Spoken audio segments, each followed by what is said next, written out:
ஆக்சுவலாக இன்றைக்கி எனக்கு 2 PM ஷிஃப்ட். அதனால் நான் காலைல 9 மணிக்கெல்லாம் எழுந்து சமைக்க ஆரம்பிச்சிட்டேன். என்னென்னா சாதமும் கீரை பொரியலும். ஸோ செய்யும்போது பார்த்தா நிறைய அந்த மாதிரி இருந்துச்சு கீரை. அப்புறம் தான் அப்படியே சுருங்கி போயிடுச்சு.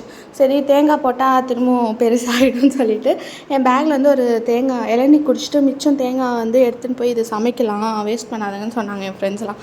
சரின்னு எடுத்துன்னு வந்துட்டேன் வீட்டுக்கு. அதை தான் போட்டால் பிசு பிசுன்னு இருந்துச்சு. இது மாதிரி இருக்காதே, சரி இன்னும் ஒன்று அப்படி வேஸ்ட் பண்ண எனக்கு மனசு வராமல் நான் வந்து அதையே போட்டுட்டேன். போட்டும்போது ஒரு மாதிரி தான் இருந்துச்சு. இருந்தாலும் டேஸ்ட் பண்ணும்போது நல்லா தான் இருந்துச்சு. அதுக்கப்புறம் சாதம் ஒரு பக்கம் விசிலே வர மாட்டேங்குது இப்போல்லாம்.